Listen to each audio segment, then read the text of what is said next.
Depois que tudo acontece, todo mundo acha que era óbvio. Era óbvio que tinha que fazer ou que não tinha que fazer, que aquele prazo não ia dar. Era óbvio que aquele projeto ia virar um problema. Mas tem um detalhe que muda tudo. Na hora da decisão, ninguém tem o final da história.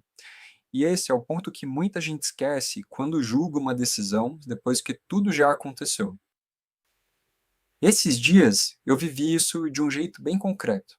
A minha cachorra, a Lucy, passou por uma situação bem séria. Existia a suspeita de que ela havia ingerido vidro.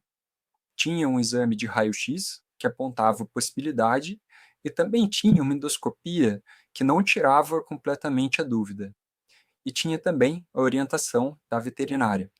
Além disso, também tinha o custo da cirurgia e tinha também o risco de fazer a cirurgia e, por fim, ela não ter ingerido vidro. E a própria cirurgia já é um risco de vida. Tinha também a Lucy, que em vários momentos parecia estar normal. E isso me fazia pensar: será que precisa mesmo? E ao mesmo tempo, por dentro, vinha outra pergunta: e se eu esperar e piorar?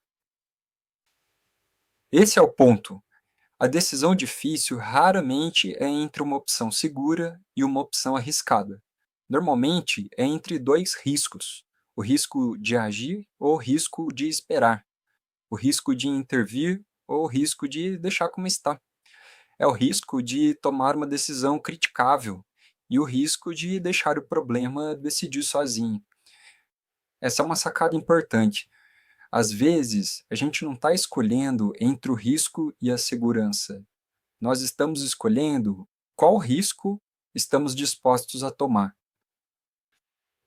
E no fim, a cirurgia confirmou que realmente ela tinha ingerido vidro. E aí, olhando para trás, a história parece simples. Ah, então é óbvio que ela tinha de fazer a cirurgia. Mas não era óbvio antes. Antes existia incerteza. E esse é um erro que a gente comete muito em projeto, na empresa, na carreira e na vida. Julgar uma decisão passada usando informação que só apareceu depois. Depois que o projeto atrasa, todo mundo sabia, né? Depois que o fornecedor falha, todo mundo já desconfiava. Só que ninguém decide com a informação do futuro. A gente decide com o que tem na mesa, naquele momento. E aqui vem a sacada que, para mim, é a mais importante. A decisão boa não é a decisão que acerta sempre. A decisão boa é a decisão que foi tomada com responsabilidade, considerando as informações disponíveis. Porque acertar ou errar também depende de coisas, de fatores que a gente não controla. Mas ser responsável pelo raciocínio, pelos riscos e pelo timing, isso sim depende da gente. E em muitos projetos, o problema não é a falta de reunião, ou falta de planilha, ou de status. É a falta de alguém assumir claramente com o que sabemos agora. Esse é o ponto mais importante. E tem uma armadilha bem grande aqui. A gente acha que não decidir pode ser prudência, e às vezes é, mas muitas vezes não decidir é uma forma elegante de empurrar o assunto para frente. E risco empurrado para frente, ele não some. Ele vira atraso, retrabalho, custo, desgaste, ele vira urgência. Então, talvez a pergunta madura não seja como eu tomo uma decisão sem risco. Essa pergunta ela não existe. A pergunta madura é qual risco eu vou escolher? E a história da Lucy me lembrou isso de um jeito bem forte. Decidir não é ter certeza, é assumir responsabilidade antes do final da história. É olhar para o que você sabe, reconhecer o que não sabe, entender os riscos e escolher o melhor caminho possível naquele momento.